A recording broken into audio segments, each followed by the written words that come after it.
Hey guys, what's up? Welcome back here to another edition of The Fishing Teacher, and thank you very much for watching today's video. It's always very grateful for that. And guys, today we're going to give you some tips and advice on some early winter swim bait fishing. I'm going to show you my favorite setup, sort of give you guys some tips and advice on how I like to fish it and what type of areas. I think it's going to add up to some good fish for you guys over the next couple months. And also, guys, I just wanted to give you guys a quick heads up on there. Everybody that has been ordering our Fish of the Moment lake map breakdowns, I just want to let you guys know if you guys have any questions about that, you can feel free to shoot me a message on my Facebook page, Randy Block, a professional angler. Shoot me a private message. And if you have any questions about your maps that aren't covered on the breakdown, I'll be happy to answer any of them for you. So I'm also put the lake map breakdowns link in the description there. So much appreciated. Okay, guys, swim bait fishing. If a lot of you guys are just watching the Fishing Teacher here, it's more for the sort of anglers in the learning process, which we all are. We're all on the learning process. But if you missed it for some reason, swim bait fishing has really taken off in the whole sport of bass fishing over the last couple of years. There's so many different varieties and models and styles of swim baits out there that they've become a 12-month out of the year technique. Everything from little bitty finessey swim baits on up to the big Magnum 10-inch swim baits and everything in between. So what I'm going to try to do here in some of the videos for the next couple of weeks or months, I'm going to try to show you guys different swim baits that work at different times of the year under different conditions. And today, guys, we're talking about my favorite for really November and December fishing a lot, and that's this 4-inch Megabass Spark Shad with the Megabass body balance head on it. This is the setup we're going to talk about. And also I'll put my Tackle Warehouse link in the description. If you guys would like to get you a couple of them off that link, it's a good way to support the channel by using that link. So anyway, guys, this is a 1/2 ounce head here, 4-inch bodied swim bait. And I'm going to show you guys how to rig this up. This is a really cool head design on here. And it has a specific purpose we're going to talk about.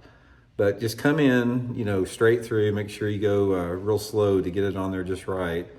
It's also got a really nice keeper here. If you can see that, it holds the plastic in place and they don't get pulled down. And it fits up real snug into that head right there. And the head where the keel weight is on the bottom of this is part of the technique I like, because the way that I fish the Spark Shad in November and December, I'm not throwing this thing out there and reeling it through the water column like a lot of people do swim baits. I'm fishing this thing close to the bottom. And with this body balance head on there, it just scoots along the bottom like just, like a little minnow or sculpin on the bottom. Doesn't get hung up. It's just super weedless. Sets up really nice on the bottom. So what I like to do is I throw it out there, let it hit the bottom, and I'll just start slowly cranking it back to the boat. And after about 6 or 7 or maybe 8 turns of the handle, sometimes it starts coming up off the bottom a little bit, and I'll just let it drop until I maintain contact with the bottom. But I'm trying to keep this bait either touching the bottom this time of year or maybe just an inch or 2 off the bottom. That's the key for me getting bites on this thing. It's not like throwing it out there, reeling it through suspended fish like some of the live scopers do. It's sort of like a football head jig. It's like the same places that you catch them on a football head jig, you can catch them on this body balance and the Megabass Spark Shad. And a lot of colors really just vary on their water clarity. There's a lot of different colors Megabass makes you can check out, but this is one of my favorite ones they make right here, the more pearl looking one. So the main thing, guys, we've talked a little bit about this before, about where you want to fish it at. You can do good fishing nothing but points. If you guys just run main lake and secondary points with this thing and just get out there in anywhere between 5 to 50 feet of water, depending upon your water clarity, and just throw it out there all around the end of the points and on the sides of the points, and just let it go to the bottom, crawl it back to the boat. It's a really good way to catch them from now up until, probably first part of January. Usually I'm using it like on that Megabass Perfect pitch rod, 12-pound test line, 12-pound test Seaguard Vizex line. I'll put all those links in the description here. And just slow reeling it. It works on a lot of different conditions. It's one of those techniques that I don't care if it's clear, sunny, rainy, windy, calm, doesn't make any difference. This thing will catch them super consistently. I mean, in the winter time of the year, in the late fall, what I think happens, you've got about half of the fish suspended or starting to get suspended, and then you have the other half that live on the bottom all winter long. because the thermocline breaks up.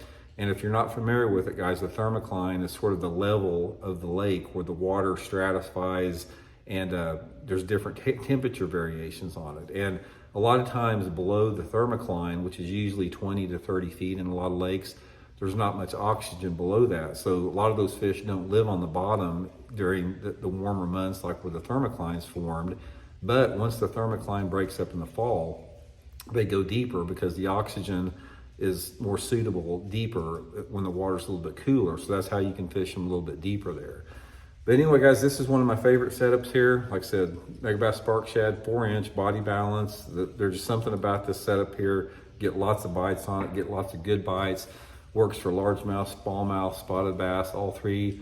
Just give it a try, man. Just get you a few of them. Get out there on those main lake points. Just fan casting around. It's easy to do. You don't need to have a bunch of fancy live scopes or electronics. Just all you need is something to tell you how deep the water is. And if you're in water a judge for how deep you need to fish is if the water visibility is under, say, 3 feet in visibility. Try to concentrate in that 5 to 10 foot zone. If the water visibility is, say, 3 to 6 feet, try to concentrate like in that 10 to 25 foot zone. And if the water visibility is like over 5 or 6 feet clarity, get out there and start fishing sort of in that 25 to 50 foot zone. I've caught a lot of fish in the month of November and December on this rig in 45 and 50 feet of water. So they'll bite it all over the place. So hope it helps out. We'll talk later, guys.